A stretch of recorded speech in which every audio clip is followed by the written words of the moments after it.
ready, then we're good.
going to introduce you.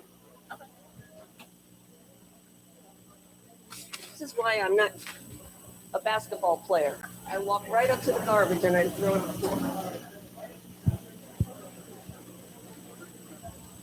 Actually, should we turn the light down one?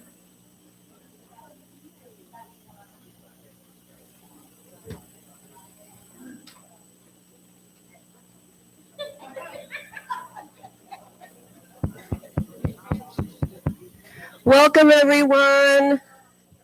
Good morning. Hi, everybody. Thank you so much for coming today. We have a big program on, as you know. That's why you're here. My name is Lynn Drinkwater, and I'm the program coordinator here with the Senior Enrichment Center. And what I'm going to be doing is asking and doing all the welcome. So we have refreshments in the back from Tarabella. Thank you, Tarabella, for bringing refreshments for all of us. And we have restrooms. If you've never been here before, you go out the doors in the lobby here and you make a left. That's where the restrooms are. If everybody has a cell phone, which I'm sure everybody does, at this point, would you please take it out and silence it? Thank you so much. That would be lovely. I know everybody says, oh yeah, I've got it covered. And then that's the one that starts ringing in the bag. I would also like to please ask that if someone has a question for Melanie, if you would please keep it to the end where we have some questions and answers. And I do this only because we are live streaming today on our YouTube channel. So if you want to go back and watch this video presentation, you can, because it not only will be live streamed, but then it actually lives as a video. So if somebody couldn't get here today, they could at least go to our YouTube channel, find it and watch it. So, and the reason why I say that is because I have a microphone, but you don't. So for questions and answers, I can run and Alvita can run with a microphone, and then the speaker can give the answer, and then the people at home will hear both. So thank you so very much. And now it's my pleasure to introduce my pal and my partner in crime and my coworker, Alvita Person. She is our family caregiver advisor. And for those of you who don't know what that is, she's going to explain a little bit about what she does and introduce our speaker today, Melanie Bunn. So Alvita.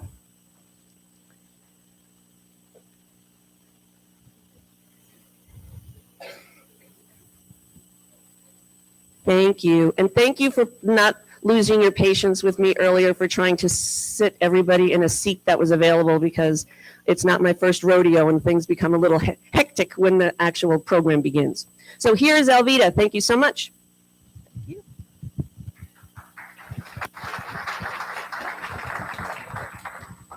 Good morning. Thank you, Lynn, for that introduction. My name is Alvita Person. I am the family caregiver advisor here at the Senior Enrichment Center. A little bit about my job is that I help family caregivers 18 years of age or older with a person 60 years of age or better with things they might need. That person that they're caring for has to have some kind of cognitive issue, whether it's dementia, memory loss, forgetfulness. I then in turn help them with things they might need, resources. We do have a respite program here where we contract with 2 home care agencies in Moore County, and they will send a nursing assistant out to give the caregiver a break from just a little break, 4-hour increments, no less than 4. Anything over 4 is fine. I also help with the resources. I have listings of nursing homes and family care homes here in Moore County. So if anyone is interested in that, my brochure is in the back and my card is in the back. Now, introduction of the speaker. Melanie Bunn is a dementia training specialist from Dementia Alliance of North Carolina. Okay.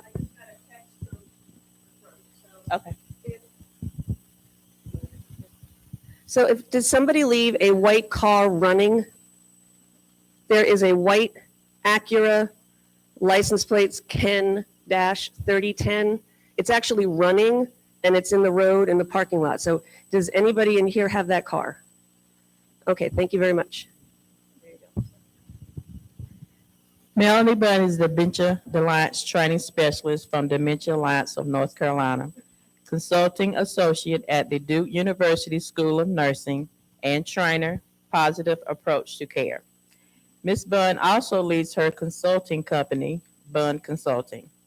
Ms. Bunn received her undergraduate degree in nursing from the University of North Carolina in Chapel Hill, her master's degree in family health nursing from Clemson University, and a postmaster's gerontological nurse practitioner certificate from Duke University.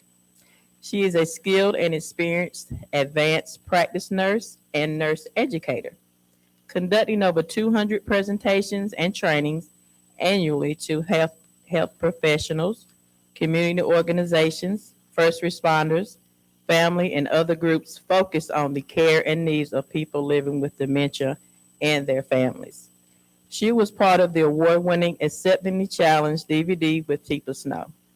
Her research efforts have focused on improving care of older people, especially those living with cognitive impairments, through improving the education of interprofessional teams and families. She has volunteered as an Alzheimer's support group facilitator for over 25 years. And I introduce to you Miss Melanie Bunn. You're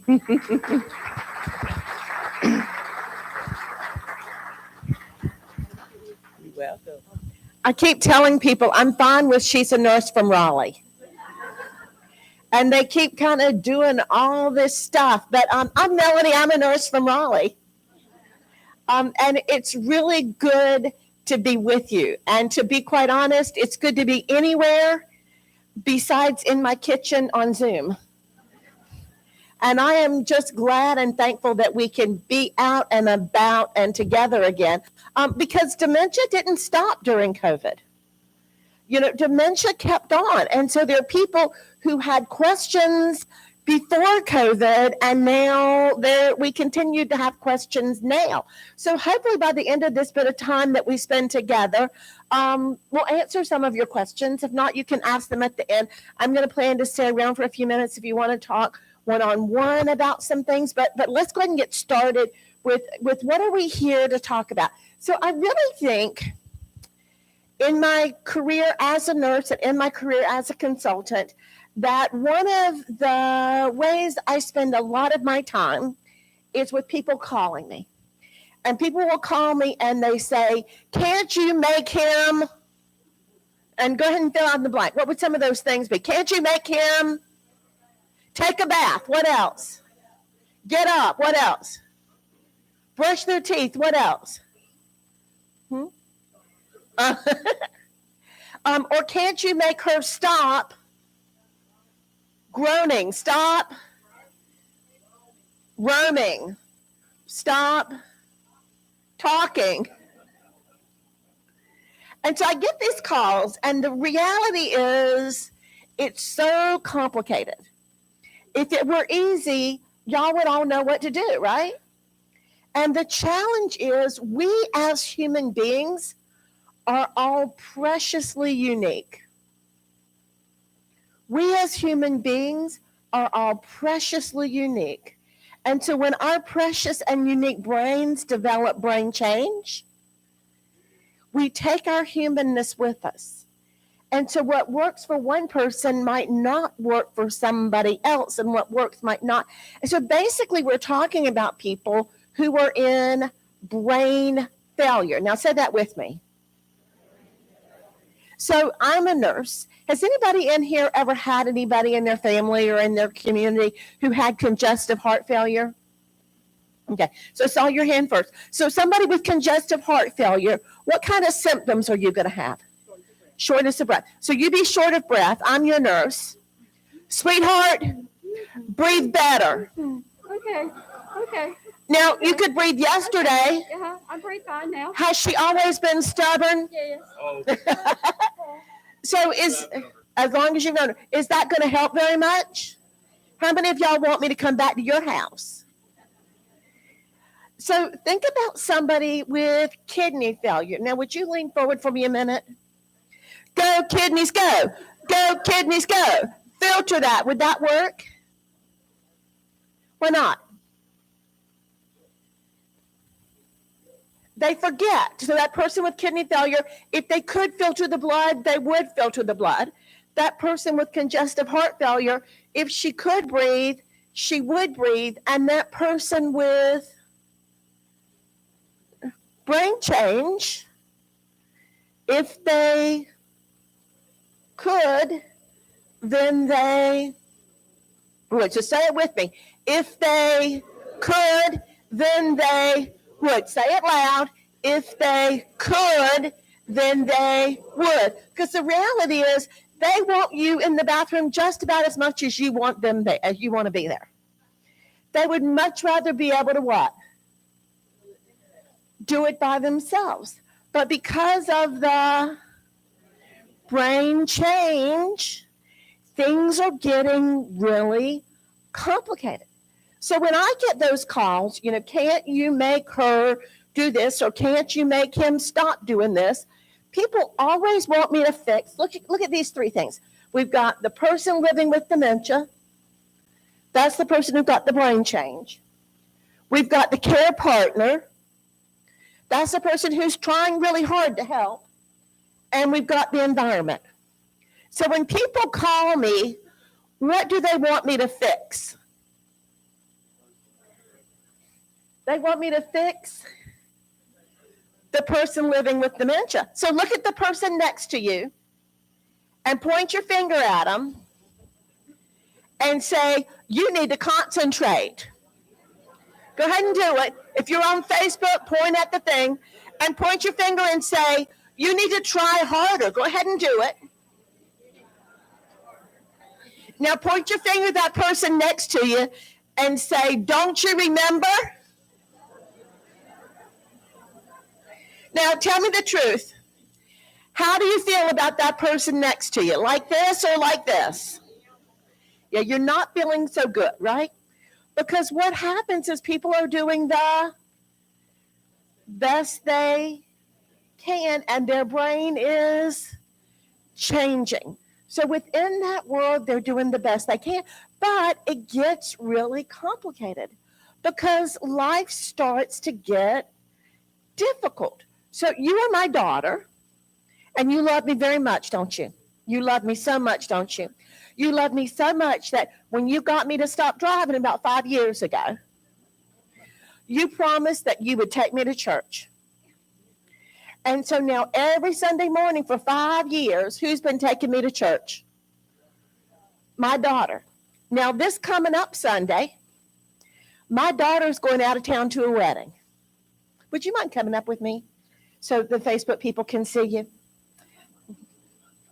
So this coming up Sunday, my daughter is going out of town for a wedding. Let's get you right out of that shiny part because that's not comfortable for long term. Okay, so my daughter is going to a wedding. First time you've been out of town in 5 years. So the Sunday before, what do you say? The Sunday before. You're going to the wedding, Right. and your sister's going to take me to church. Right. Okay. Yes. So go ahead and tell me that. Okay, so I'm going to be away next weekend for the wedding, but your sister is going to take you instead. Well, you know she's always late. I'm sure that everything will be okay. She'll make an extra effort.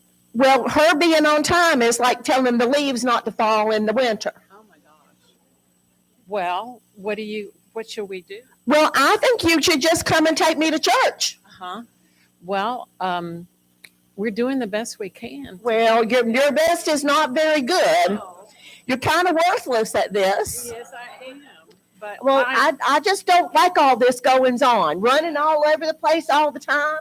Now, once in 5 years. And my daughter's going, what are you thinking inside? I'm thinking, oh my gosh, it's been going on for 5 years and I want to get away for one weekend. And she's a wedding, a very important wedding. Well, you know she's going to be late and that Huzzy Tramp will sit in my pew. Well, we're going to do everything we can to make sure it's okay. Well, I don't like all of this. Yeah, I'm sorry, but we're going to make Well, it you okay. sure are sorry. Okay, so take a little pause. I'm not done with you yet. Now, take a little pause. Now, what did you notice about me that made you start to think that maybe this is something that's not normal aging? Talk to the person next to you. If you don't like the person next to you, talk to the person behind you or the person across the aisle from you. But talk a minute. What did you notice in that one little interaction with my daughter that helps you realize that things are not the way they used to be? Talk about it for just a minute.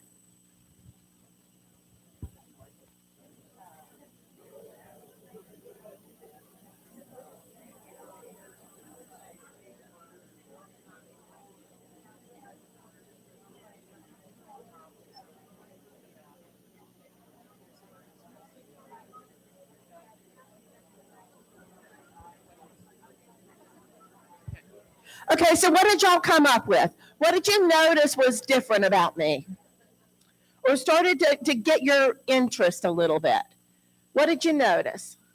Yeah. That you were aggressive. Okay, so you're using the word aggressive. So what do you mean by that? That, you're determined, wanting, not happy with the situation, wanting it to change. So I didn't like what was happening. Was I able to communicate that? So how many of y'all said, oh, she's got preserved skill? She can communicate her wants and needs. That's a good thing. Anybody say that? Maybe one person's going, I said that. Yeah, that's good. But most of y'all are going, she's being what? Ornery and mean and hateful. And what? And selfish and stubborn. And what? She wanted to be the center of attention. And it's my way or it's the highway. And so y'all are getting just a little bit judgy, aren't you? Y'all were talking real bad about me, right? Because a few minutes ago, just didn't hear them just a few minutes ago. A few minutes ago, they were all saying, they're doing the best they can. And now all of a sudden, it what? It flipped around, right? And now all of a sudden, y'all are pointing your fingers at me and saying what? You should be nice. Your daughter has given up 5 years of her life to take you to church. You should be nice to her. But in my brain, I am what? Doing the best I can because my brain is what? Changing. So my daughter thinks we've got it all figured out. But she gets, I call it the tickle in the back of your brain. My daughter gets that tickle in the back of her brain, and my daughter starts thinking Saturday night that would be a real good idea to do what? Maybe get the clothes laid out. Well, you're already out of town. You're already out of town. You're out of town for that wedding. You think you ought to what? Maybe give a call. Give me a call. So my daughter calls me Saturday night. She's at a nice hotel in Kentucky. And what do you say? Well, Mom, are you all thinking about going to church tomorrow? And, we've got Eleanor coming to take you, and everything's going to be great tomorrow. Now, everybody put your hand on your hip. Look at the person next to you and say, I haven't heard a thing about this.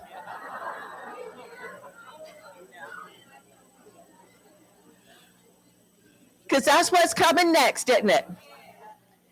I haven't heard a thing about this. And my daughter gets to decide at this moment. Who gets to decide?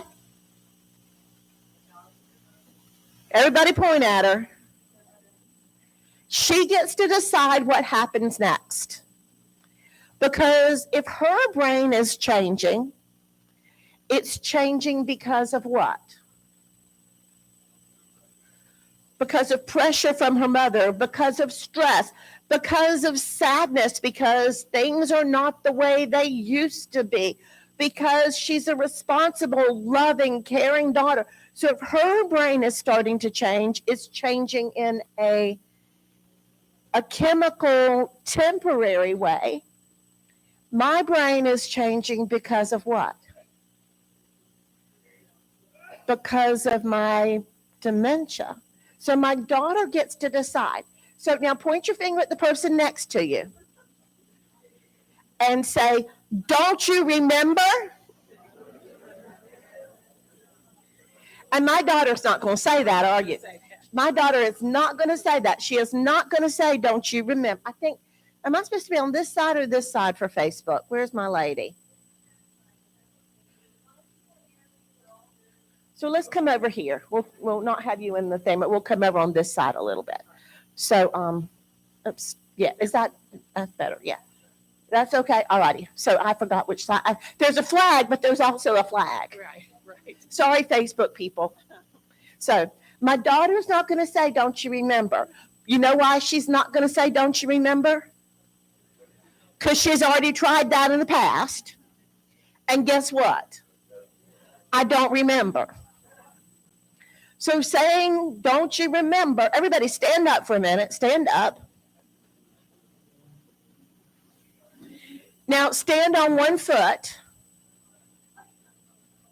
Now pick up the other one. Now you're not trying. Go ahead and try. Pick up the other foot. Now sit back down. Can you do it? You can hop.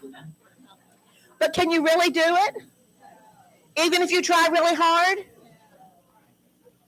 Even if you try really hard, you can't do it. So my daughter's not going to say, don't you remember, because it's not going to work. So my daughter's going to tell me again that Eleanor is going to come. She's going to come take you in the morning. You don't have to worry. She'll get there and she'll have it all figured out. Well, you know she's always late. She might be, but she'll get you. And you know if she's late, that hussy tramp is going to sit in my pew. We're going to talk about hussy tramps later on at church. We're going to do the best we can. Well, I don't like all this. I wish she would tell me these things ahead of time. I'm going to pause because my daughter now gets to decide what? If she's going to tell the truth or if she's going to be kind.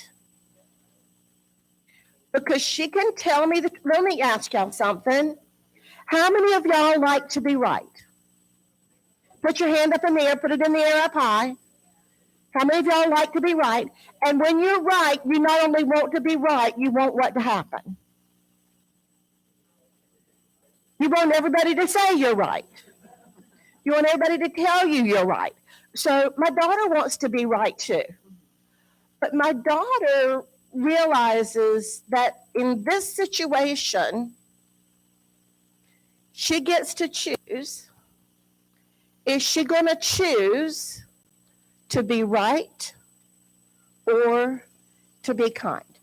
So she can pull out the phone where she recorded the conversation, where she told me that her sister was going to pick her up.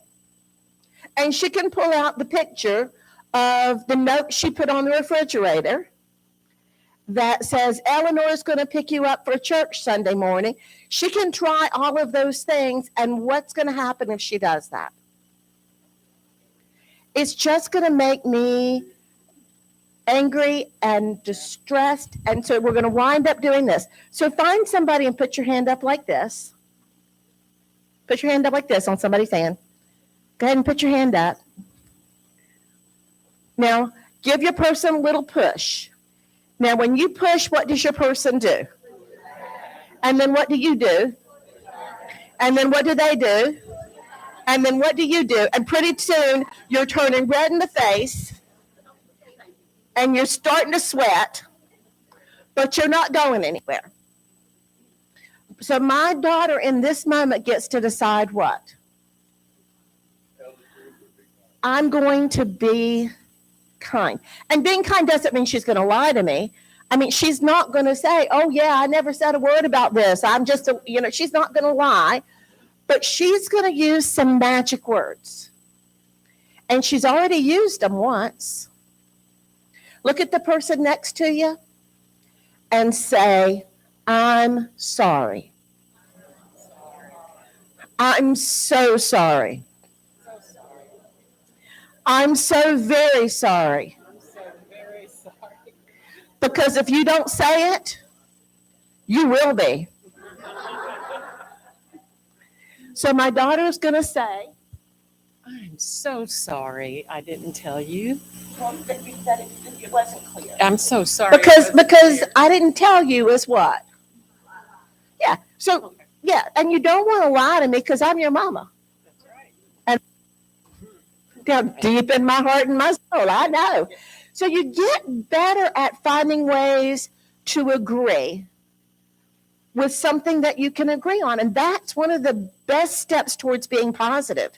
Is find something that we can agree. I'm so sorry. I wish it had been clear to you because is that true?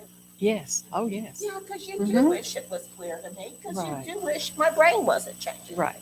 So Right. try that. I am so sorry it wasn't clear to you. Well, I would think you could do a little bit better. I think you're right. I think you're right. Well, Yeah. what's going to happen tomorrow? Well, we're just going to take it as it comes. Well, who's coming? Eleanor's coming. Well, you know she's always late. She might be. We'll have to And that see. fuzzy tramp will sit in my pew. She might very well might. What are we going to do about that? We'll just have to take it as it comes. We'll do the best we can. Well, I'm not so sure about this, but I love you. I love you too. Let's give it a try. All right. So who's going to get a phone call Sunday morning? Where are you? I am at a wedding in Kentucky. What are you doing in Kentucky? I'm at a wedding. Well, how am I going to get to church? Eleanor. Well, you know she's always late. I know she is. She is late a lot of times. Well, and you know that hussy tramp is going to sit in my pew. She might be. Yeah. Well, what are we going to do about it? We'll just take it as it comes. Well, I don't know about all this. I'm not a big fanatic of this. Mm-hmm. I understand. I understand. Well, I don't. Well, somebody's at the door. That's good. All right. Well, bye. I love you. I love you too. Okay. Yay, give her a hand. Now, familiar? Anybody ever been on either side of that scenario? Yeah. So what did you notice worried you, showed you that I am doing the best I can, but I've got brain change? What did you notice? Sorry, go ahead. So the same thing keeps going around and around and around. So the same thing keeps going around. So here's what happens. So I'm sitting in my living room and I'm watching Carolina basketball. It has not been the best year to watch Carolina basketball, but I am still watching because I graduated from UNC Chapel Hill in 1983. Woo! Do not say I was not born then. That is not helpful. But when I graduated from Carolina in 1983, who did I go to college with? I went to college with Michael Jordan. So I am still a Carolina fan. So I'm sitting here in my living room. I'm watching Carolina basketball. I think, I need a Diet Coke. So I get up and I walk to my kitchen. And just as I get to my kitchen, my phone rings and it's my sister. Hey, Randy. Yeah, I got your text. I think that's a great idea. Yeah, I think Mom will love it. Yeah, I've got some time this weekend. When were you thinking? Saturday, 2:00 at the mall. The belt's in downstairs near the shoes. I can find the shoes. Have you already got the pictures? Well, I'll bring an album. We'll put them all together. Have you got bring the kid? Okay, that sounds great. I'll meet you there. Okay, love you. Bye.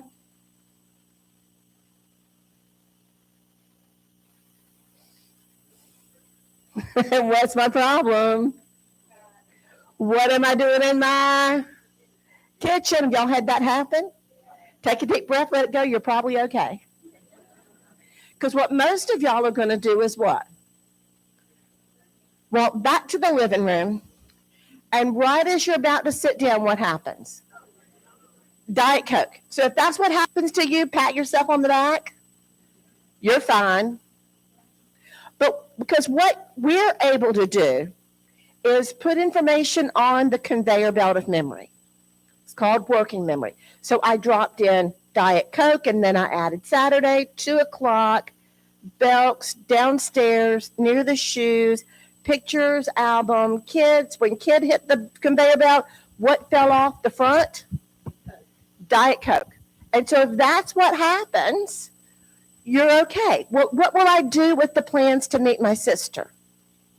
Will I leave them on the conveyor belt or something else? It better be something else, because if I leave them on the conveyor belt, what's going to happen? They're just going to fall off. So in my brain, what I do is I take that information and I move it into storage. That's what a healthy brain can do. What can a healthy brain not do? A healthy brain can't move it into storage. So if I can't get new stuff in, what am I left with? The old stuff. So in the situation with my daughter, the new stuff that can't get in is what? Daughter's away at a wedding. She hadn't been away in 5 years. Daughter's away at a wedding. What's the new stuff? Eleanor's taking me to church. What's the old stuff? My daughter always takes me to church, and the Huzzy Tramp is going to sit in my pew. We're going to talk about the Huzzy Tramp later on. So early on, what happens is we get all focused on trying to change the person living with dementia. And guess what? We can't, because here's what's going on in that person's brain. Now take a minute and look at these, because these are, or look away if it's too much for you, because these are really powerful photographs. And they are photographs. These aren't drawings or computer generated images. These are really autopsy photographs. So when you look at those two brains, take a minute, talk to the person next to you, come up with at least 3 things that are different between those two brains. So take a minute and talk about it. 3 things that are different.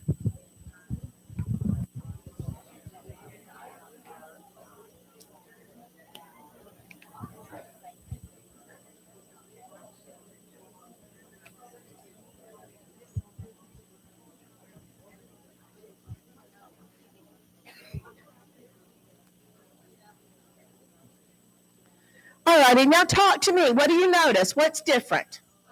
The size. Did everybody get size? It's actually going to shrink down to 1/3 of the size of the normal brain, because it doesn't just shrink from the outside, it shrinks from the inside as well. What else do you notice is different? The color. It's darker because as those brain cells die, they leave behind debris and inflammation. So that's a very irritated, inflamed, distressed brain. What else do you notice is different? The gaps are, it's more spread out. The gaps are deeper because as those brain cells die, they collapse. The collapsed brain cells leave behind space. That space fills up with fluid. All of y'all have fluid in your brain. It's important. It cushions your brain. It cleans your brain. It's cerebral spinal fluid. You got to have it. But the problem is it does passive work, not active work. And so it doesn't actually process and store and deal with information. It actually acts as a padding, and it cleans the brain, but it doesn't do it work with work. So if you look at those two brains, which one of those brains has the ability to take in new information and do something different? Which one of those brains do you have? Which one of those brains do you sometimes act like you have? We all do. We all do. Now, some other things I need to tell you about these two brains. I said they're autopsy photographs. When these two, I'm sorry, they were men. And that's important. And the reason that's important is that they were both men. So they were matched. So when these two men died, they were the same age, same gender, same size, to the point of having the same head circumference. So the only reason for the differences is what? Is dementia. In this particular case, probably Alzheimer's disease. So it begins to become pretty apparent why people living with dementia are different and why I can stand here in front of you and say they are doing the best they can. And it's so important and it's so easy for me to do that. And guess what? It's so hard when it's your family member. It's so hard when it's your parent, or when it's your spouse, or when it's your sibling, or when it's your neighbor, or when it's your member of church, or when it's your person in your community, or person that your job is involved with.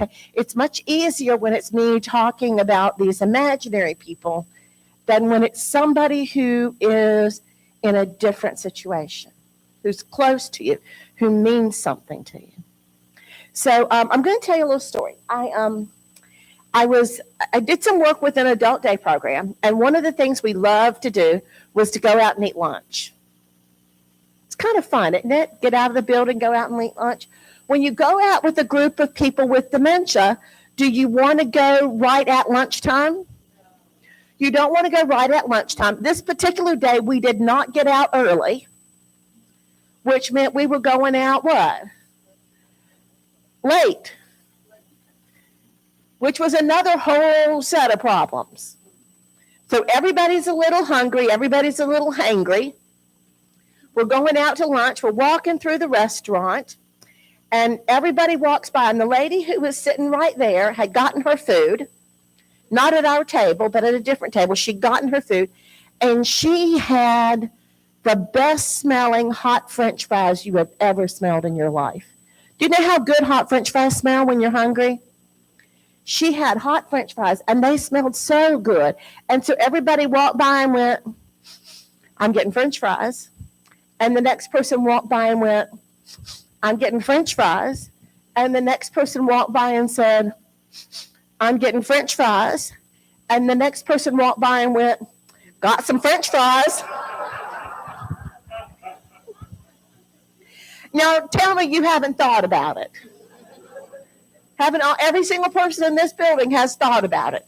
Might not be French fries, it might be something else, but everybody has thought about it.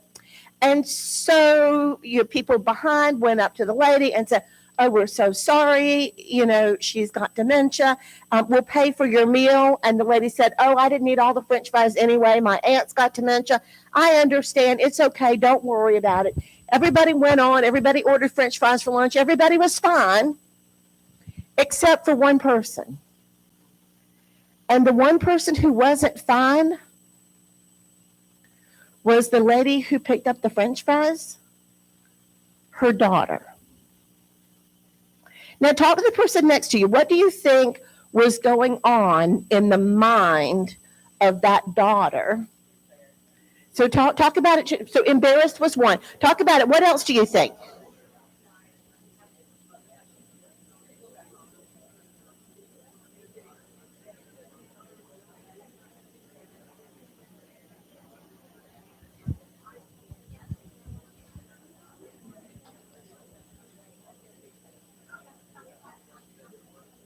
Now we'll come back here because I want to hear from some of the people back here. We've got the daughter was probably embarrassed. What else do you think that daughter was feeling? She was angry. Why was she angry? Because she didn't realize that was not what her mother would have done before. And so she was angry about it. What else might the daughter be feeling? She couldn't control her mother's behavior, and she was feeling out of control and a little overwhelmed. What else might the daughter be feeling? Sorry that her mother is having these changes. So sorry that her mother is not the person who she used to be. Okay, maybe sorry that she came at the first place. I wish I had just not seen this. I wish this had happened without me. I did not need to be part of this, because it's hitting you up against the face that mom is different, and the mom who probably taught this daughter what? Manners and how to behave in public. This daughter who taught this mother what is now doing what?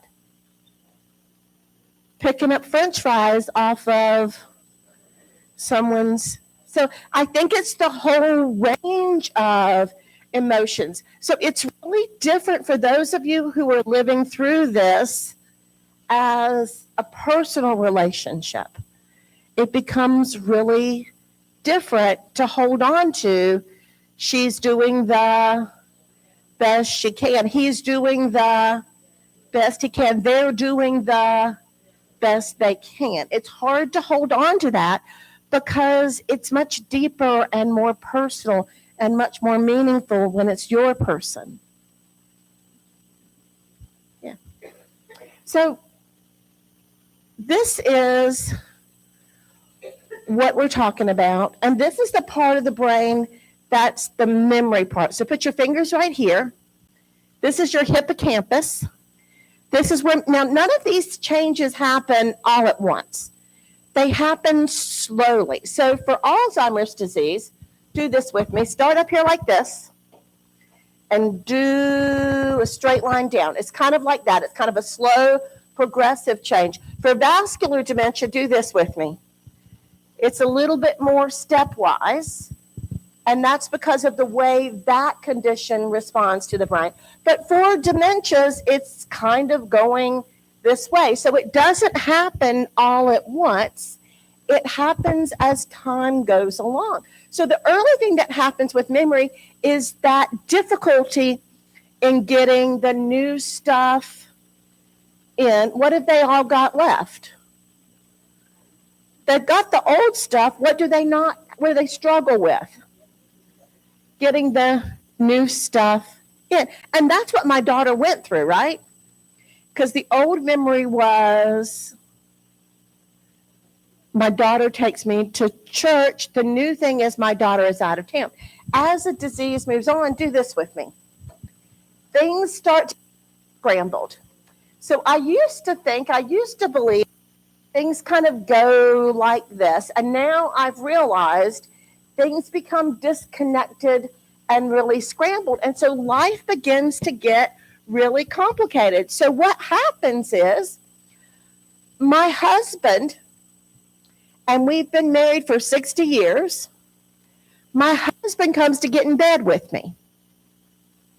Now, I look at that man who's 80 years old, and who am I remembering as my husband? The 30-year-old or the 20-year-old. And so when that 80-year-old man comes to get in bed with me, what do I say? You better get out of here. My daddy will whip your butt. But on the other hand, when my grandson comes to visit,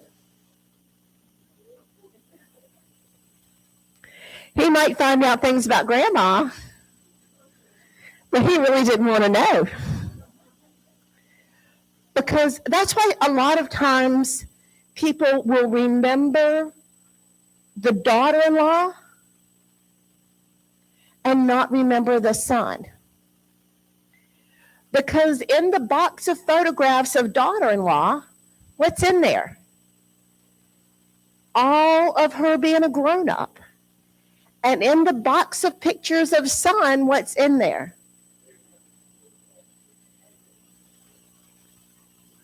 The whole range. So people are doing the best they can with this memory. And other things start to change too. So do this with me. Put your hands together like this. Now notice which thumb is on the top. Now take your hands apart and put the other thumb on the top. Now how does that feel? Feels uncomfortable and weird, right? So now take your hands back apart. Now put them back together. Which thumb automatically comes back on top? That comfortable, that original thumb. So we're trying to get people to do things that are different when their motor memory is still the way it used to be. So stand up.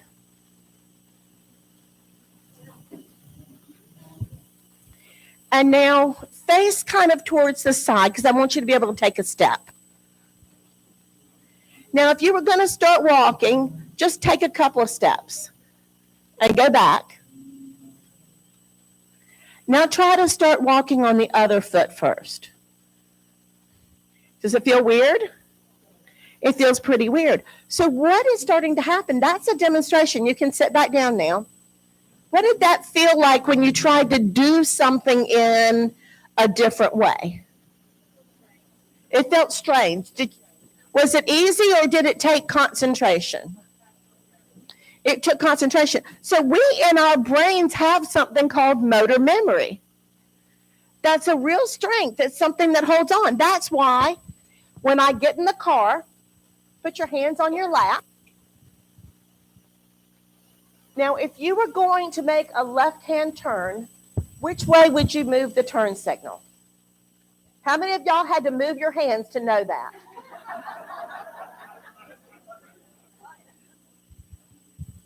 Because it's what? You don't think about it. It's just what? It's just a reflex. It's just a reflex. So people still hold on to this ability to have those motor reflexes. So those still stay even after some of the ability to make good decisions about those things aren't there anymore. So people can still drive when they ought not to be driving because they can still do the logistics. The other thing that stays, now my daughter did a beautiful job, didn't she? Let's pretend that my daughter didn't do such a good job. So would you mind coming back up for just a minute? We'll make sure you get to choose a good snack. I didn't bring any door prizes. If I brought a door prize, I'd give you a door prize. So I'll give you. So, yeah. So my daughter is going to argue with me. So it's after the trip. You come back over the next Sunday morning to take me to church. And I say, well, it's about time you wandered in. And you're going to say something, well, Mom, I told you I wasn't. You're tired. You've had it. Mom, I just got back home and, I'm here. I'm going to take you to church this week. And Well, I don't know that I want to go with you. well, that's your choice, I guess. You're not good at arguing, are you? No, I'm a peacemaker. Yeah, fine. Okay. Well, Mom, I told you I'm getting so tired of this. Well, I'm getting tired of it too. Well, I don't know. So now she tries hard to argue. She's not good at this. But let's say she was a lot better at this and she argues with me. But next time she comes in, how might I feel about her? I might not remember the specifics, but what do I remember? The feelings. I remember the feelings even when I don't remember the specifics. So the next week she comes in and I'm like, What's the matter, Mom? Well, I just don't know that this is really what it is. Well, I've done the most that I will just get on. Now, what do you notice about my language? Do I have a lot of words or fewer words? Do I have more specific words or more non-specific words? So the more distressed I get, what happens does that happen to y'all as well? Yeah, so the more distressed I get, the less my brain is able to work. So now those emotional memories, I may not remember why I'm mad at my daughter, but what do I remember? The way you made me feel. Can she make up? Yes, she can. It might take a lot of saying what? Sorry. I'm sorry, and some Diet Coke. but she can do it. Thank you. Thank you. Thank you. Thank you. Give her a hand. So that's the memory part. The next thing we're going to talk about, oops, I thought I had one more in here. I'm going to change something. I think I covered something up I meant to have in here. Let me go find it real quick. So the next thing we're going to talk about is a part of the brain that's located way back in the very back part of the brain. Where did I put it? Right here. I know what I was going to do. Way back here. And we're going to talk about that in a minute. So let me go back to here. Because we're going to move from the structure of the brain to the chemicals of the brain. So we're going to move from the structure to the chemicals. So this is the good news. Were y'all expecting any good news? We weren't expecting any good news. Here's the good news. If you don't have dementia, this is a 20-year-old brain, this is an 80-year-old brain. Are they mostly the same or mostly different? That's the good news. If you don't have dementia, as you get older, you should be able to do all of the things you've been able to do all of your life, as far as thinking and doing. Might it take you a little bit longer? Who's going to be the faster, the 20-year-old or the 80-year-old? Who's going to be smarter, the 20-year-old or the 80-year-old? Who's going to think they're smarter? But if you don't learn anything in 60 years, you have wasted your life. So that's what's happening to the chemicals. What's happening to the chemicals with the person living with dementia is that. So I'm going to ask everybody to put your hands out like this and make a nice big brain. So for on Facebook, everybody is doing this. We've got a nice big brain. Now imagine your brain is a pinball machine that's really weirdly created because it's got hundreds of flippers in it. So put your flippers up, drop in hundreds of pinballs, and what's going to happen temporarily? Ding, ding, ding, ding, ding, ding, bells and whistles and lights going off and every kind of fun stuff happening. Great, exciting, lots of stuff. Now put one hand behind your back, take 3 fingers, pull them up close. Take away most of your pinballs. Now what's going to happen in this brain? Occasionally what's going to happen? A ding. You can get an occasional ding, you can get an occasional whistle, occasional light. But most of the time, your flippers aren't going to connect with those chemicals. So that's kind of what happens to the brains of people who are living with dementia. The flippers represent the brain cells. So we've got fewer of those brain cells. Those pinballs represent the chemicals. So now we've got fewer of those chemicals to turn those brain cells on and off. So what happens, we've got fewer cells, we've got fewer chemicals, the brain, even the parts that are there aren't working at their optimal until something comes up that triggers those chemicals. And then all of a sudden, the chemicals get triggered. And all of a sudden, the brain is flooded with chemicals. So put your 3 fingers back out. Now you've got your 3 fingers, but now you've got hundreds of chemicals. So what can your brain do temporarily? Ding, ding, ding, ding, bells and whistles and lots going on. But what's going to happen to those chemicals? Eventually, they're going to fall into the gutter and fade away. So this is what happens when you take mama to the doctor. So mama at home can't get out 2 forks and put them on the table. And mama goes to the doctor's office. And what can mama do? Count backwards from 100 by 7. And you take mama to see the lawyer, and now all of a sudden, what can mama do? She remembers everything she ever talked about and promised. You take Mama to DMV, and Mama, who's had 14 wrecks, can now parallel park. Or the other one is, so that's my daughter who lives here. The daughter from out of town shows up.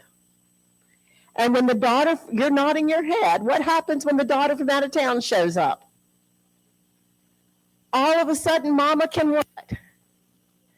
Do everything. So the daughter who's living in town calls the family out of town and says, I'm worried about Mama. Or the staff in the care community call the family from out of town and say, we're worried about your Mama.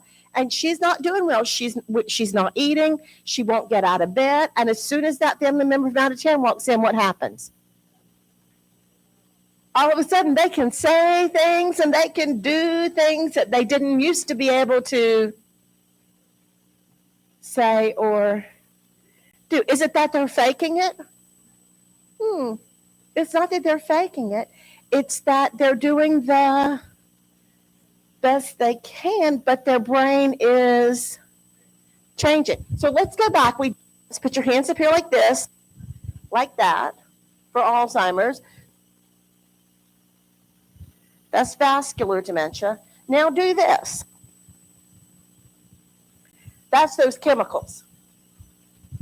Because we can make those chemicals change quite a lot in some good ways and in some not good ways. And we're going to talk about that as we kind of go through some of these other changes. So I think it's reasonable to think, we can't do very much about this structural brain change.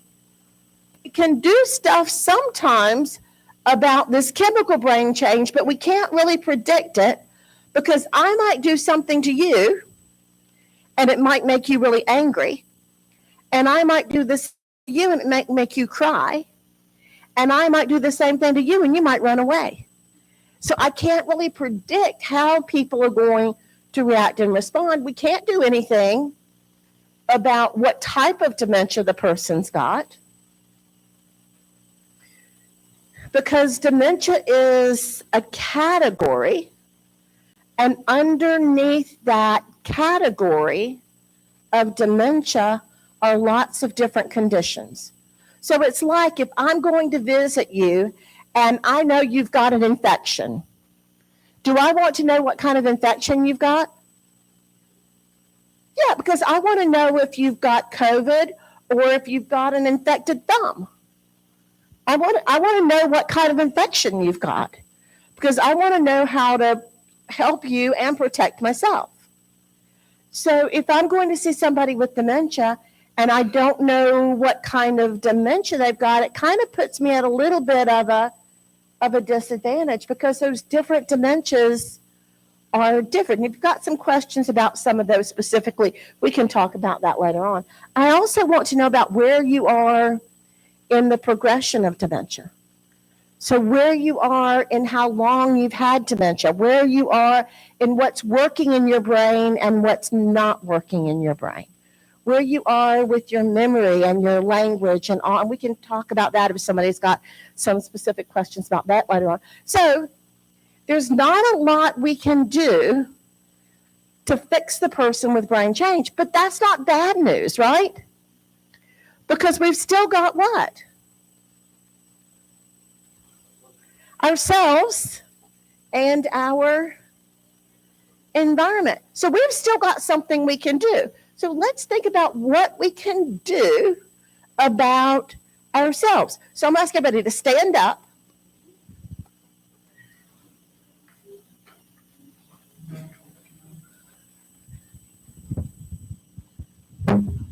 And I'm going to ask everybody to hold your hands out like this. Don't hit your person next to you. So hold your hands out like this, right up at your shoulders width. So you've got your hands right at the side. Now, if you are looking straight forward, your hands are right out to the sides. You are wiggling your fingers. You are under age 25. You can see your fingers. Most of y'all cannot see your fingers until you start to do what? Move them forward a little bit. So move them forward a little bit. When you get to be about 80, you have to move your hands about 90 degrees to be able to see them. So that is normal aging. That's not dementia. That's the 80-year-olds who are out there driving around Moore County. And if you don't believe me, go check out some church parking lots and notice where some of the damage to some of the cars is. Because sit back down for just a minute. Don't get comfortable.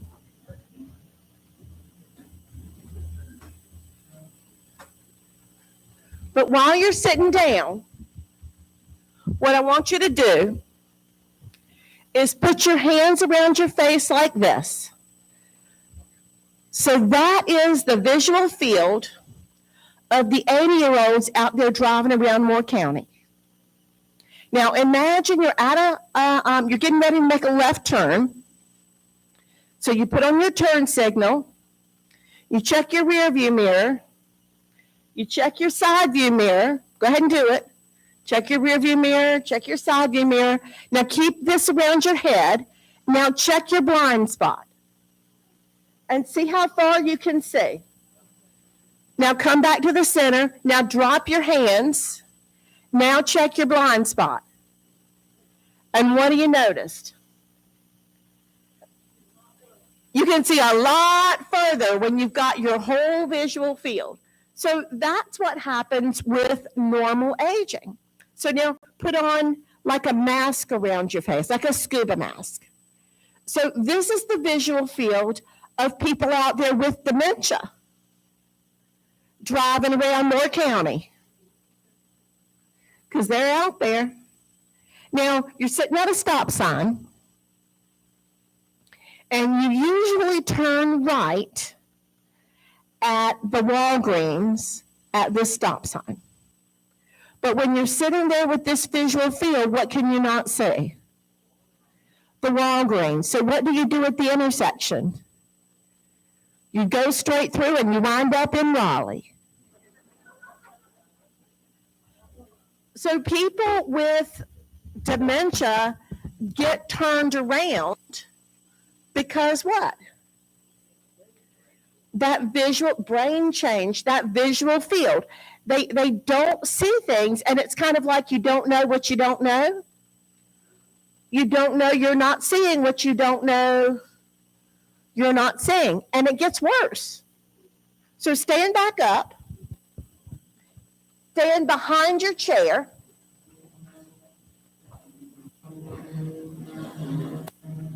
Now this time,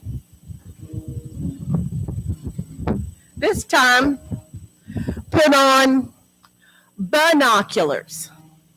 So put on binoculars like this. Now your chair just became your walker. Now when you're looking where you're going, what can you not see?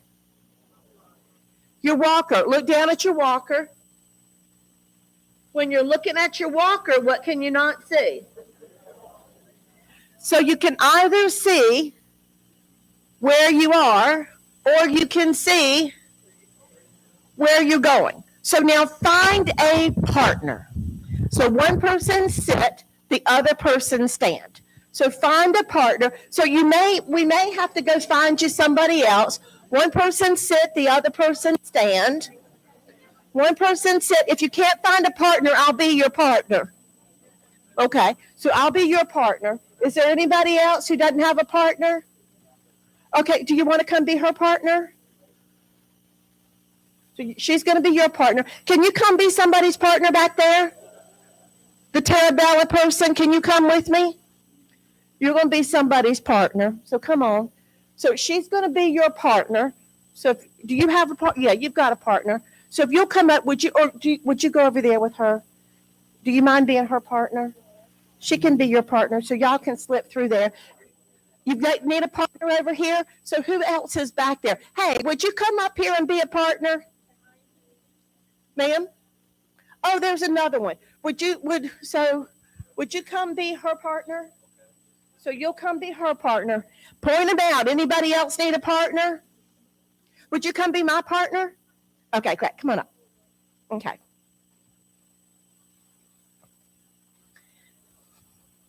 So what I'm going to ask you to do, I'm going to ask you to sit right here for me. And I'm going to ask the person, thank you for coming up to here to be with me and for supporting the conference. So what I'm going to ask you to do is, person who's standing, I'm going to ask you to try to stand about 2 arms length in front of your person. So you might have to kind of turn your chairs around. And that's one reason why I love this room, is we can put people in every different way. So stand about 2 feet in front of your person. So now, when your person is about 2 feet in front of you and you're sitting down, so Jane, do you feel okay? Everybody else feel okay? Can you see your person okay? Is it all right? Okay, good. I'm glad. So now people who are standing, take a big step in. Now, how does that feel to Jane? Jane, how does that feel to you? Good. It's still okay? Then why did you lean back when I did it?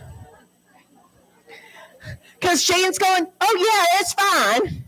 But how many of y'all noticed your person leaning back a little bit? Or their shoulders came up a little bit? A little close. So now Jane's kind of admitting, yeah, a little close. It's not a good idea to tell the speaker you don't like them. So is it Jean or Jen? Jen. So Jen didn't want to tell me she didn't like me being there, but she doesn't. Because she's sitting and I'm standing, and even though I'm only 5 feet tall, that gives me a little bit of a what? Advantage. And Jen doesn't really care for that. In the back of her brain, in the deep part of her brain, Jen doesn't feel real comfortable with this. The front part of her brain is saying what? It's okay. It's a classroom. Nothing's going to happen. But the inside, the deep inside part of Jen's brain is going what? Back up. I'm not so sure about this. So now, people who are sitting, close your eyes. People who are sitting, close your eyes. People who are standing, do this.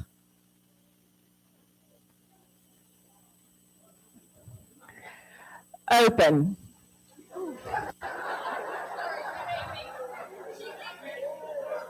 So how did that feel?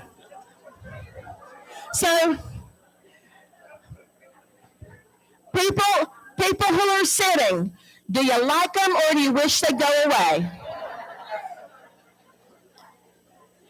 And that's, why do you wish they would go away, people who are sitting? Tell your person why you wish they would go away.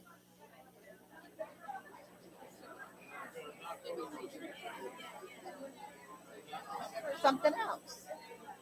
I was not in there with your permission. Okay. So the conversation that Jen and I were having is she flinched. She didn't like it. She actually went, ooh. Because I was in her personal space without her permission. So when I'm in her personal space without her permission, does it make her feel safe or something else? It makes her feel something else. It has nothing to do with me and Jen at this moment. At this moment, it just has to do with a reflex. Right, change positions. Person sitting, stand, person standing, sit. Now, your person's going to stand about 6 feet away from you. You can come up a little bit, yeah. So, and that's okay, right? That's 2 arms length. We've got short arms, yeah. And that's okay. That's personal space, and that's all right, right? And so now Jen's going to come halfway in. So come in a little bit closer to your person. And you just notice that you can still listen to me, but what do you also keep doing? Checking back to make sure that person is still where? On their side of the street, right? And so you keep checking back just to make sure that person is where they're supposed to be. So now people who are sitting, close your eyes. People who are standing, open.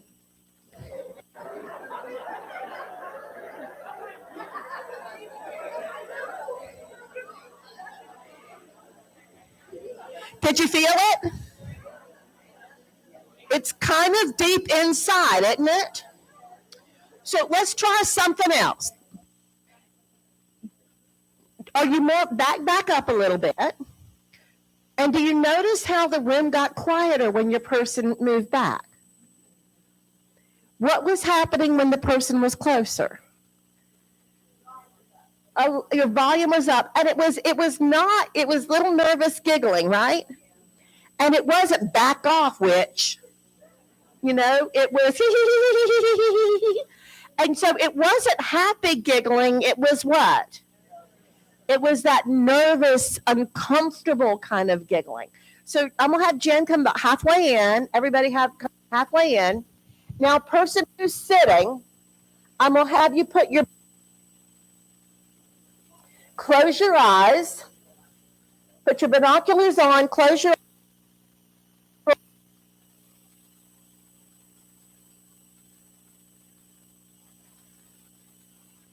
closed eyes. And what part of you look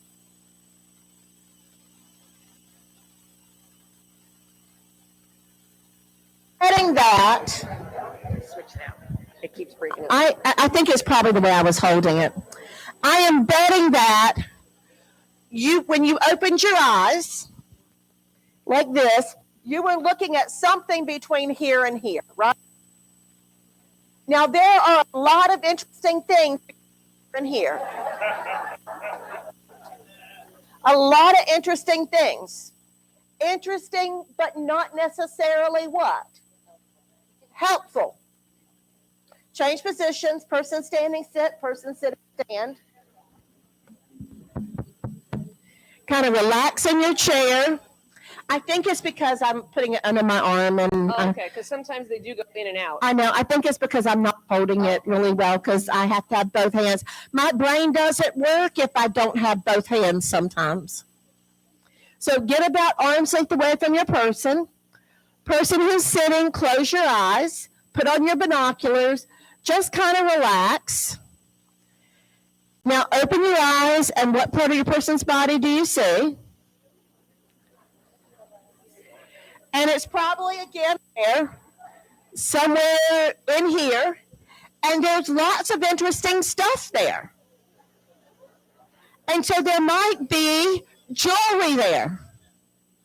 There might be belt buckles there. There might be places that aren't flat there. And it's interesting. And so when something is interesting, what is it? Buttons are a great one. She's got all kinds of buttons there on the front of her blue shirt. What do people want to do? Explore it. So now reach out and explore. And what did you find yourself doing? Taking a step back, right? So in this situation, who's got to change? We do. So what I'm going to do is I'm going to shift myself over. So I'm now, instead of being right, well, let's do this one first. Put your hands on your hips, hip to the side, bring up that finger. Anybody feel cooperative? Change positions. Person sitting, stand. Person standing, sit. Person who's standing, cross your arms across your chest. Come in a little bit closer. Cross your arms across your chest and look down your nose at your person. Oh, you do this well, Jen. What is your job? Oh, business office manager. That's a good look for you. So, do you want to cooperate with that person or not so much? Not so much. So now step back. So now step back from your person. Did you notice it happened again? What happened when we got a little bit farther out? It got really quiet. So what I'm going to ask the person who's standing to do is to go, knock, knock. And when I hear knock, knock, what do I automatically do? Come in. I look up and I say, come in. So now I'm going to ask Jen to turn your body a little bit. So you're a little bit away from me. Put your hand up here beside your face, other hand. And say, hey. So now the hand that's up is kind of a little bit away. So now, because we in the United States read from left to right, when Jen says, hey, and bring her hand up, I'm going to look at what? Say, hey, and bring your hand up, Jen. I'm going to look at her hand, and then I'm going to track over to what? Her face. Is that good? That's good, because now I know what? It's Jen. So now Jen is going to hold her hand out in a handshake position. And is that familiar or is that unfamiliar? That is very familiar. Is that something new and different or something I know what to do with? I know it. I'm familiar. So when Jen holds her hand out, what am I going to do? Reach my hand out. So reach your hand out with your person. And now we have done what? Shaking hands. Something that we have done all of our lives, right? So now we're shaking hands. But what do we tend to do when we shake hands? Let go. And now when she lets go, what's happened? We've lost that connection. That's not perfect. So go back to that handshake. Now from this handshake, we're going to hold our hands up high. From this handshake, y'all don't have to. I just want you to be able to see us. From this handshake, and neither one of us are very tall. So from this handshake, we are going to rotate around our thumbs into a butterfly, and then we're going to fold our fingers over. And now we're in a helping handshake. Now go back to that regular handshake and take turns and give your person's hand a good squeeze. And what do you notice? It hurts. Because if you've ever had somebody who is getting ready to have a baby grab your hand, they're strong. Or a kid who's afraid grab onto you, they're strong. We have a lot of strength in our hands, right? So we don't want this, and we're rolling all those bones and nerves. When we shift into this handshake, now take a turn and give your person's hand some good squeezes. And what do you notice? It doesn't hurt the same because you're just squeezing what? That soft tissue right there. So I'm going to sit back down. Jen's got my hand like this, but now we've got a different problem. Because now it looks like we're getting to what? Arm wrestle. I don't really want to arm wrestle, Jen. So what Jen is going to do is she's going to move over to the side, and now my hand can come down on the top. So now Jen is in a supportive stance. Because nothing about Jen now is scary. Nothing about Jen now is intimidating. We could make it even better. Could you grab me another chair and bring Jen a chair? Because we could make it even better if we did one more thing. Thank you so much. I should have brought two up here, but I didn't think this. So now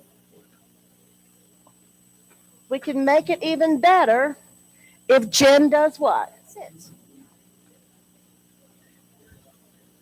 Sits down. So now we've got a what? A connection. So Jen is not sitting right in front of me. Jen is sitting where? Over to the side of me. And Jen is sitting so my body is open.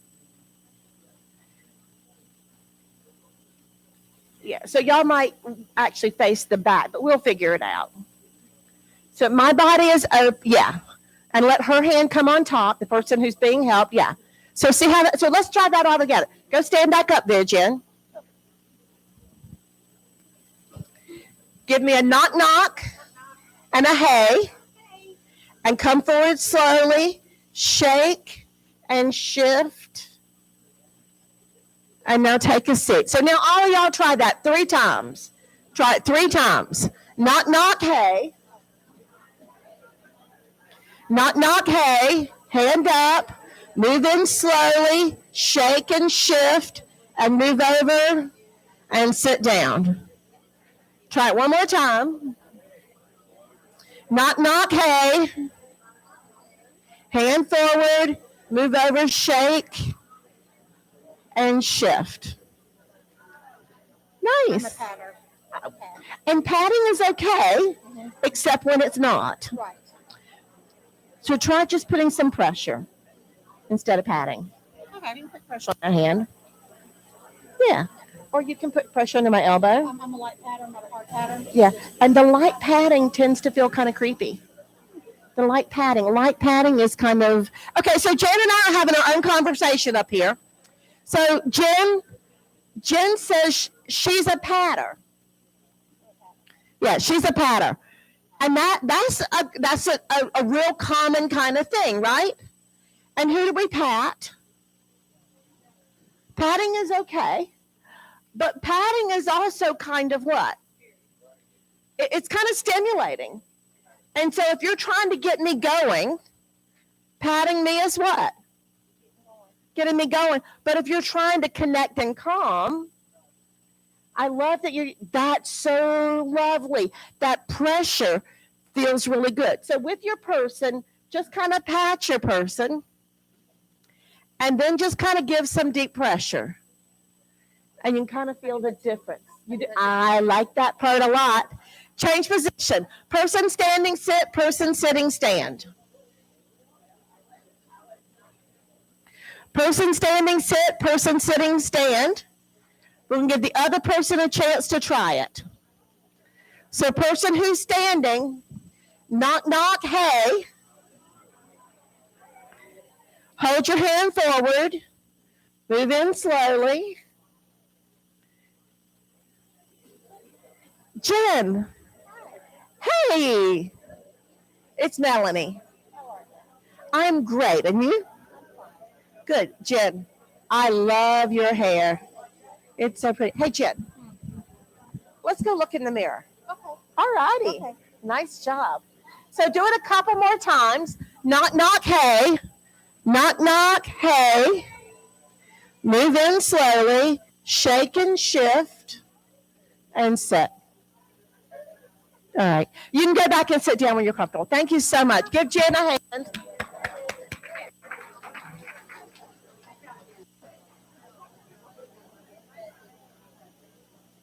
Now, what did you notice when somebody approached you that way? And what did you notice when you approached somebody that way? What did you notice? They relaxed, familiar, the eye contact. So this is part of a whole formal way of starting an interaction. My friend and colleague Teepa Snow calls this positive physical approach. I love words, so I kind of made it into the word connect. So it's come from the front, open palm, not too fast, not in front, establish, change to, and then get into a supportive stance. By if your person is sitting, you want to also what? Take a seat or squat or kneel. So you're on the eye contact. So what I'm going to do, I didn't give you the PowerPoint. What I'm going to do is I'm going to send them the PowerPoint, and they can send it out to you if you want to reach out to them and ask for it. I never know what I'm going to wind up talking about. And so I always wait and send out what I actually talk about because I just never know. So does that kind of make sense? Or you can take a picture of this if you'd like to. So come from the front, open palm, not too fast, not in front. Establish hand contact, change to hand under hand, take a seat or squat or kneel. So talk to the people around you. What in the world Does this have to do with having a positive relationship, a positive communication, a positive interaction with people living with dementia? Take a minute and talk about it.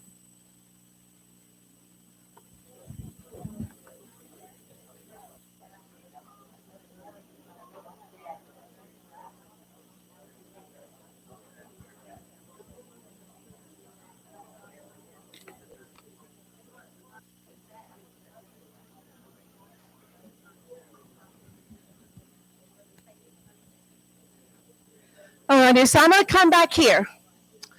So what did y'all notice when you start to think about why in the world is this in a conversation about how to have a positive interaction communication? Why is this it? Why are we working on this? Trust. Who said trust? Yay. What does this have to do with trust? So you're establishing the trust. They don't feel like you're going to hurt them or anything. What else do you think? Why else do you think we're doing this? Compliance. Tell me more about that.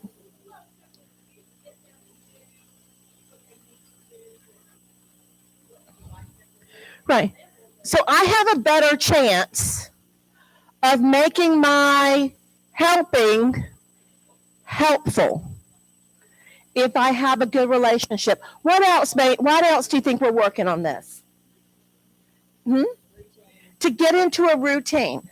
So we've got to go back to this. So this is the way we have years and years and years of starting an interaction with somebody. I just walk up and I say, hey, I haven't seen you in so long. Now that person has dementia. And I do what I've always done, which is what? Hey, I haven't, So we've got to change.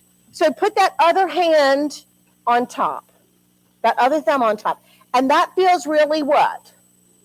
Weird. So how many times am I going to have to do this and put the other thumb on top before it starts to become what? A pattern. Because what I'm going to do, the way I'm going to, it's a motor skill. So what have you got to do to get better at motor skills? You've got to actually practice, make it part of your routine. Because what's going to happen is I'm going to go up to I'm going to, hey, oh crap. Because I'm doing what? Going too fast, so what have I got to do? Change something and try again. Back off, change something and try again. So then maybe I get this part, knock, knock, hey. Oh crap. So it takes a while to get your body to do something that you've been doing for decades a different way. It's kind of like, have you ever driven a rental car? And even though it's got all the same parts, it just what? It's distracting and it feels weird and wrong, and you don't want to be doing it in the dark, in the rain, in an unfamiliar place, because you want to learn, you want to get used to driving the rental car when? In the daytime, when the weather's good, you know where you are. And so we want to practice the skill with each other, practice the skill when things aren't in a difficult situation. So let's move on. What are some of the other things we can look at? Now, here we're back to brains. This is the part of the brain where understanding is. This is the part of the brain where understanding for the person living with dementia is. So what happens too often is I go up to somebody and I say, you really don't know. You really need to know.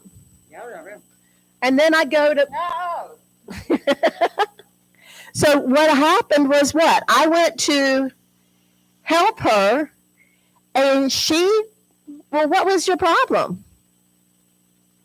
What happened for you? I made you scared. Why did I make you scared? Because you didn't understand what was happening, because I was using what? Words, and what is not working the words. And so I can be saying to her, you've got something on your shirt. Go ahead, you've got something on your shirt. You've got something on your shirt. And I can say it really loud. You've got something on your shirt. And is that going to help or not help? Not really help. Would you come up here with me for a minute? So instead, hey.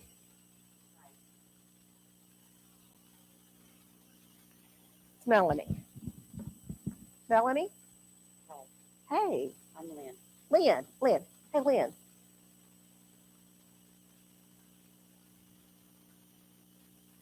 Nice. Now, Lynn still is not real happy to be here with me. But can you stand it? It's okay. It's all right. Lynn can live with it. Hey, Lynn, something to drink? Yes. Hot or cold? Wine. Wine? I'm with you. Thank you. And she doesn't care as long as it's hot or wine or cold wine. Nice job. So, what did you notice I did that made a difference for Lynn? What did I do? What was the first thing I did? Knock, knock, hey. So I'm always going to start with that connect. What's the next thing I did? That familiar motor skill to get us connected. She didn't love it, but she could tolerate it. How did I figure out what she wanted me to call her? What's your name? What'd I say? I'm Melanie and you are Lynn. Because a lot of times you'll find that automatic kind of stuff will flow. If I say, I'm from Raleigh and you're from Pinehurst, it's a wonderful town. But if some stranger walks up and says, where are you from? Australia, mate.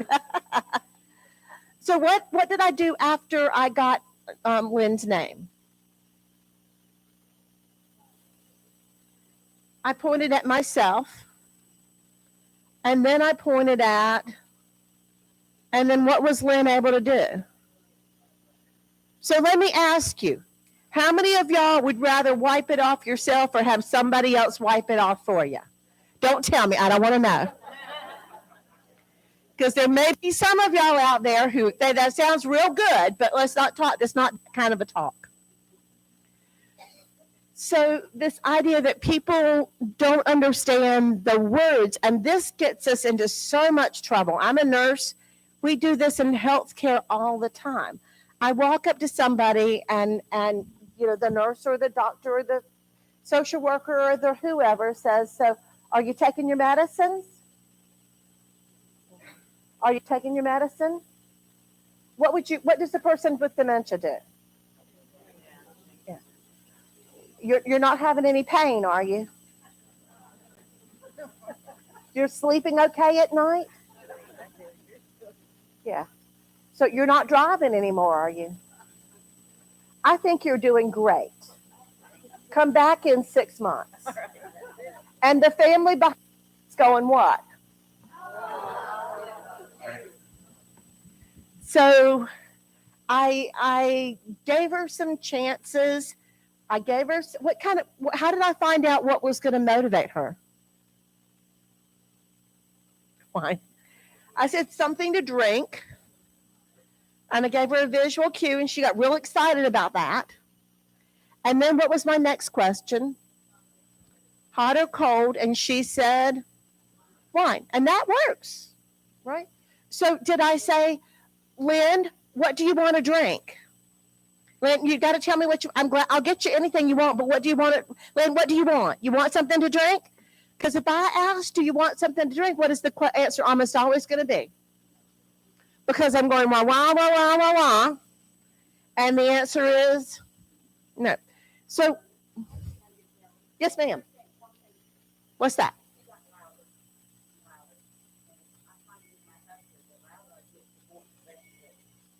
So, I got louder and louder with you? Oh, just now. Just now, not when you were up here with me. I'm getting louder. Why am I getting louder? Because I'm trying to help. I want to help. I'm trying to help. And so I get louder. And the women in the group, this is what y'all do. Put your chin in the air and say, what do you want to drink? Because what tends to happen to women's voices, the more distressed we get, the harder we're trying. So my mom, when I was a little girl, my mom would call us in from the backyard. My mom would say, Melanie, Kevin, Wendy, it's time for supper. We wouldn't come in. And then my mom would say, Melanie, Gail, Kevin, Brett, Wendy, Elaine, get in here, it's time for supper. And then the next time, only dogs could hear it. Instead, put your finger on your chin. Pull your chin just down a notch. Now say, what do you want to drink? And so what we want to do is get deeper, not louder. Because if the person can hear you but they can't understand you, it feels like you're doing what? You're yelling at them. You're fussing at them. And when people are fussed at, you're going to get that fight, fright, or flight response in a different kind of way. So let's look at a couple other things, so many things to look at. We're going to look, that is that sensory motor strip at the top. Message comes up, it connects, it comes back down. That's why a lot of time older people with dementia or human beings, because we're not just dealing with older people now. We've got people in their 30s and their 40s and their 50s and their 60s living with dementia. So they may not realize that they're hungry or that they're thirsty or that they're tired or that they're hot or they're cold, because those things aren't connecting. Over here, that's where a lot of your language is. That's where your ability to ask questions, to answer questions. That's your ability to have conversations. That's your ability to really reach out to people with language. And it starts to kind of change. So what happens is people will start to have word finding. So they can't get the word out. So if I walk up to somebody and I say, hey, where's that thing? And that's the answer. What thing? And you know what? If I could answer that question, I would have already said it. So try this instead. You're looking for something. Where's that thing? The baseball? So we just say you're looking for something. I am. I can't find it. Well, I don't know where it's at. Well, you should. Well, I don't. You should know or you wouldn't have lost it. Well, that's not any help at all. I'm not here to help you. Well, you're an idiot. It takes one to know one. And this is one of those things when you look at the interaction and you're going, which one of those people has dementia? So let's try a little bit different. Hey, have you seen that thing? You're looking. I'm looking for that thing. What thing? Sounds like you lost something. Well, I didn't lose it. Somebody got it. Oh, they got it? Yeah. Now, does she want to keep sitting down? I think if I stand up, I might intimidate you. Well, you want to stand up, but you want to stand up that way, right? Get out of your way. Yeah. Okay. Yeah. We got to find it. Well, let's look for it. Well, let's go. Come on. So now what's happening? She's taking me for a walk. Now I've got a what? I've got a partner. So instead of her being a barrier or just dumb as dirt,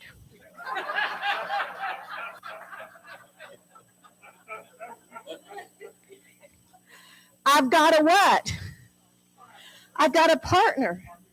So put your hands together like this again. Dementia changes a lot of things. Lift your thumbs. Dementia changes memory. Lift your fingers. Ability to understand language. Ability to express language. Changes vision. Changes parts of the brain we haven't even talked about, like executive function, all that kind of stuff. It changes a lot. What it doesn't have to change is that relationship. So if she's willing to do what? To get up and look with me, now the next time I need help, am I going to go towards her or away from her? I'm going to go towards her, because the next time I need help, I've got the sense that I've got somebody on my side. And what we can't afford to lose with people living with dementia is that sense that they've got somebody on their side. So look at the person next to you and say to that person next to you, you're right. Your purse isn't where it's supposed to be. You're right. Say it to your person, you're right. It's frustrating not to be able to drive. You're right. You don't like having people in your business. Because now when you look at that person and you say, what? You're right. I now feel like I've got what? Control and a partner. Somebody on the journey with me. So over here, we've talked about that part. Over here are some other things. Over here, music and rhythmical speech preserved. And have you ever been in a relationship with somebody and they don't have very many words, but they can still sing all of the verses of Amazing Grace? And they still remember all of the poems and prayers, that musical, rhythmical stuff. They also remember the cuss words, because the cuss words are over there as well. Because when y'all learn cuss words, what did somebody tell you? We don't say those in this family. Did you forget those cuss words? You did what? You stuck them in there so you can do what with them? Pull them out when you need them. So cuss words and sex words and racial slurs and derogatory huzzy tramp. You keep all those words. When do you pull them out? When you need them.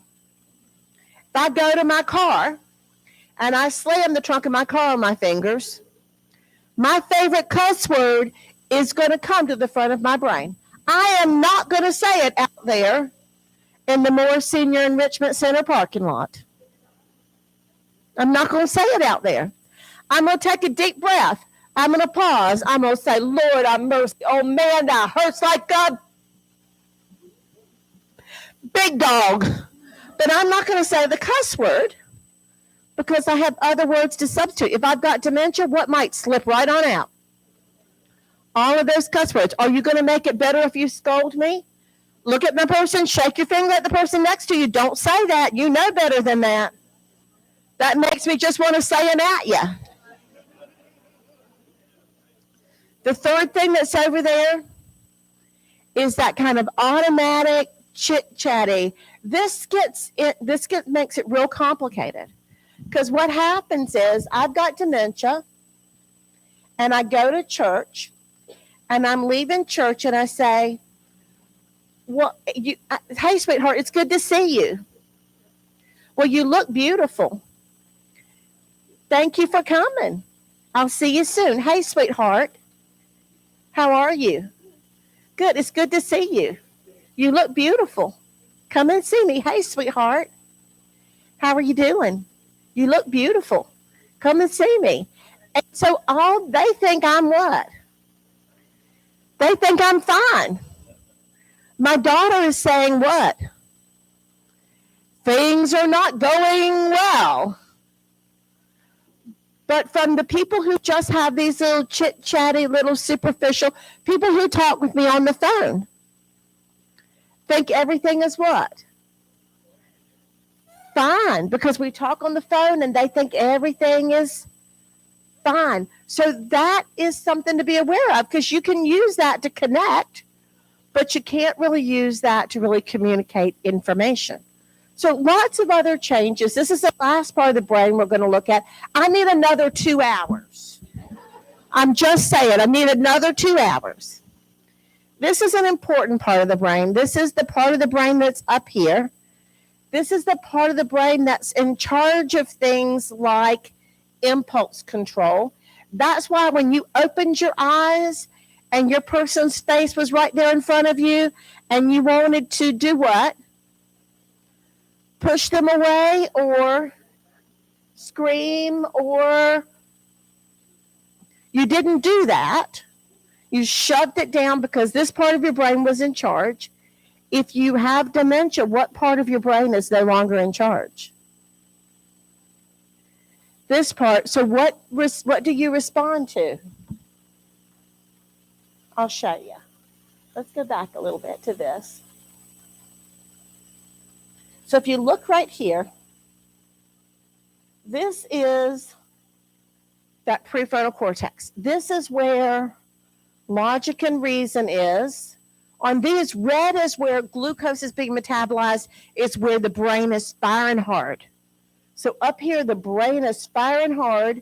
This person with early dementia, it's still there, but it's not doing the same amount of work. So this is where logic and reason. This is where impulse control.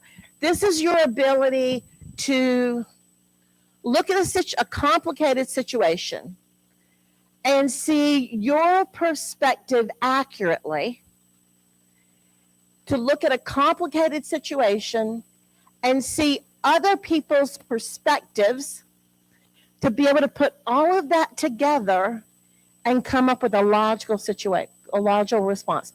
So you open your eyes and somebody's face is right here and you go, ah! But this part of, so it triggers this. That's your amygdala. That's kind of small. That's really big. This feels dangerous. You open your eyes, somebody's too close. You have the ability to take this and to slam down those reflexes. What does the person living with dementia not have the ability to do? So they're just going to do what? Get out of here. So there's one more little thing I want to talk about. So many more things I want to talk about. But one thing I really want to spend a couple of seconds talking about is this: how do we really build this relationship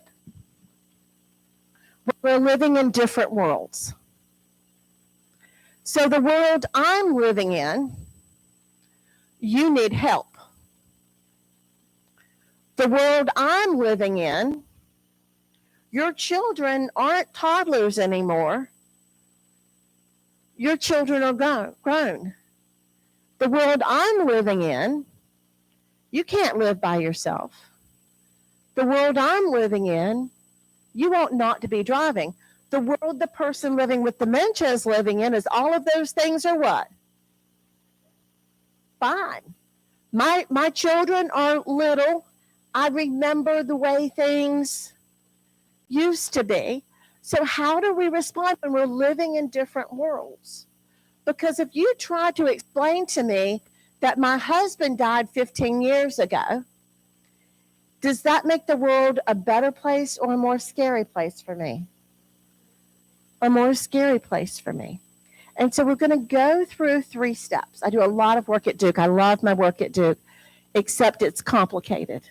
And everything I do at Duke has 29 steps. And I can't remember 29 steps when I'm talking with somebody. So I have 3 steps. The first step is acknowledging the feelings. You are really unhappy. You don't want to be here. You wish you could drive. You're frustrated that we're telling you can't drive anymore. Validating those feelings. The second thing is tell me about. You really miss your husband. Tell me about his job. What kind of work did? So then we start talking about the way things used to be. And then the last step is we move from talking to doing. Oh, he loved your cooking. You know, I am a terrible cook. Would you mind coming in the kitchen with me and just show me how you make that glass of wine? So I've got 5 minutes left for questions. So I'm going to cut that off for a minute. I'm going to reach out and say, what are your questions about anything we've talked about or about things that we haven't talked about? Yes, ma'am.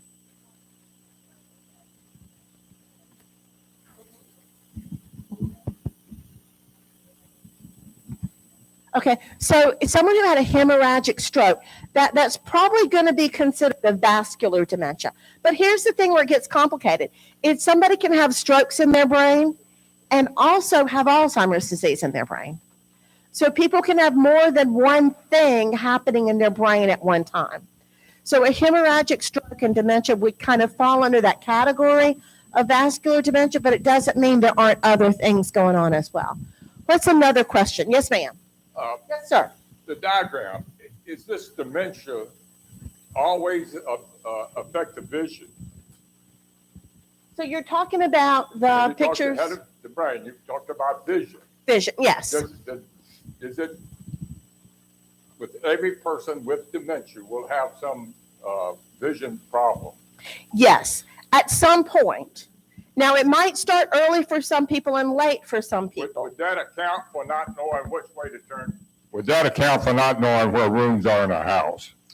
It might. That's because it can be visual spatial. That can come from this hippocampus, which is kind of how you find ways around your place. And it can come from what they're seeing of their environment, because it gets down to the point where, do this, put one hand around your eye and the other hand around, across your eye, the vision gets down to that. So if your vision is like that, people really can't see enough to really interpret what's going on. So it could be coming from the hippocampus and wayfinding, or it could be because they're not seeing enough of what's going on. So it's not a problem in the eye, because if you go to the eye doctor and you test this eye, and you go to the eye doctor and you test this eye, their eyes are probably going to be fine. It's coming from the ability of the brain to process that information, the ability of the brain to take that information, put it together, make it into 3D, understand it. So that's where the real issue is. So yes, sir. Reducing your peripheral vision. And that happens with aging, and dementia makes it worse. So that's why sometimes I'll put the water down, and I'll say, go ahead and so put that water right there and say, go ahead and drink your water. And I don't see it because it's not in my visual field. So I'll say, well, I don't see it. It was right there in front of you. No, it's not, because what's right in front of me is right there. And so where you'd have to put it would be out there for me to see it. So yes, it's really common. Yes. You described how the decline of Alzheimer's or dementia is kind of a slowly but a straight linear line. I'm just wondering if there's any frustration with people early Alzheimer's where they recognize that they're losing it slowly, and if emotionally they tend to give up, does that progress the Alzheimer's where they say, I want to check out of here? Yeah, great question. So there are about 14 questions in that question. I know. And so one of the questions was, do people sometimes have insight and kind of notice that they're having changes? And probably about half of people really do. Probably about half of people notice, I am not the way I used to be. Things are different and I need help. About half of people interpret what they notice as your problem, not my problem. The studies range. So about 50% of people living with dementia also have depression. And that may or may not be related to their understanding of their situation. Depression makes dementia worse if it's not treated. So untreated depression is actually a separate risk factor for developing dementia, and is also a risk factor for how the dementia symptoms change. Maybe not the structure, but the chemicals change. So it changes function. It may not change the actual brain cells, but it changes ability to do and function. I am out of time. It is 1:00. Okay, go ahead. I'm gonna keep talking as long as they don't turn me off. Yes, sir.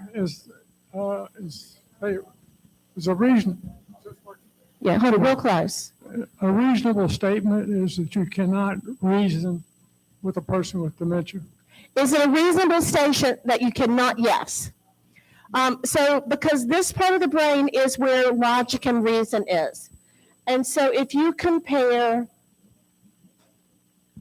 what's right there with what's right there, so that doesn't mean I'm not going to try to explain things. It just means I'm going to kind of take it by cues. So I may say, Dad, hey, how are things going? How are the crackers? Okay. Pretty good? Yeah, and you got a pretty blue cup. That's Carolina blue. Are you going to keep it anyway? Maybe. So what did you notice I did? Did I go straight into talking about the driving? What did I do? I kind of made a connection with you, but kind of talking about the crackers and the cup and things.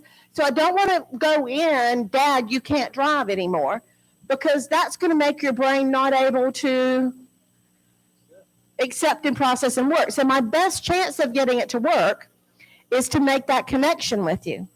So then I'm going to say, so Dad, I'm a little worried about your driving. Have you thought about your driving any? No. You haven't thought about it. It's not worrying you a bit. All right. So now I know where we are, right? Now I know where we are. I'm not going to get him to agree with me, but he's still what? He still likes me. He didn't fire me. So now I might start saying some different things. I might say, hey, Dad, I'm going to go run to the grocery store. I'd love to have you ride with me. So now Dad starts doing what? Riding with me. Whose car do we go in? My car, because who usually drives my car? I do. I'm not going to go and start driving Dad's car, because if I start driving Dad's car, what's going to become more of a problem? He wants to drive his car. So I'm going to, but yes, explaining, I mean, we can give it a try. I'm going to give it a try. I'm going to bring it up as a conversation, but I'm not going to try to change your mind, try to convince you, try to get you to understand my perspective. Because the most important thing is the relationship. Because that's what you really need, is that relationship. Yes, sir. When I go see my wife, when it comes time to leave, she wants to leave with me. Uh-huh. She's in the facility. Yeah. That is if I'm honest with her, I leave upset and she's upset. Yeah. Got any hints? Yeah. So you're trying. You. It's time to leave, and if you explain I'm leaving, it doesn't go well. So there are a couple of things to try. We can't change your wife, so we can change you. So I might try saying something like, "So I'm going to go run to the bathroom. I'll check up on you later." So then I go out to the bathroom and then I head on out. I might also have somebody ready to spend some time with her. So I let them know, I'm going to be heading out. Could you help me out? I might also try to time my leaving with something else that she might enjoy. So with music or with a meal or with a program on TV. I might try to head out when Price is Right comes on, because she likes Price is Right. Does that kind of make sense? A little bit? But when I speak for the doctor, and I tell her I'll be back. Well, I will be back tomorrow. You will be back tomorrow. Yeah. But Does then that work okay? it does for a little while. But then she'll say, no, you won't. Okay. So that's So what she, they do at Terabella. They'll bring her lunch to her room, and she has lunch, and I'm in there with her. and so that works. Yeah. But Yeah. it's still difficult to get away. Yeah. So it's really hard to leave because she loves you and she wants you in her life. And so it's okay to say, I'm going to miss you too, but I promise you I'm going to come back. That's what I do. Yeah. Something that happens that works for some people is to leave something that she associates with you.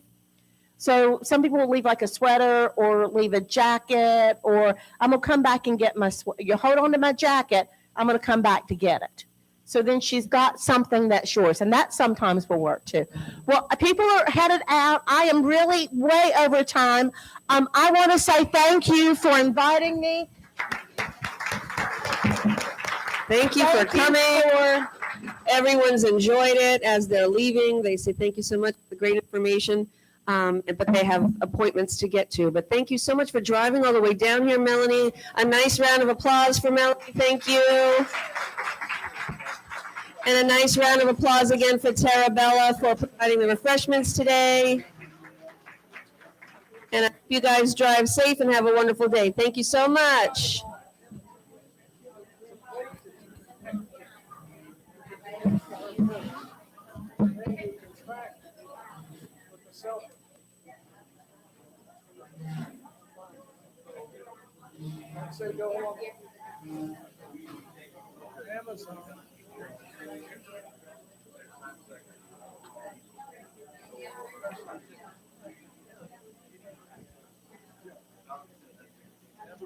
I wish I'd have known about that.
We've done a little bit like coloring, like you said, with our kids, our daughter, young enough, like, we want to help color with her and all this. So the answer is, do you want to? It's also going to be no. And the answer is, I need your help. If you can do this part, then I'm going to work on this. Then do you want to?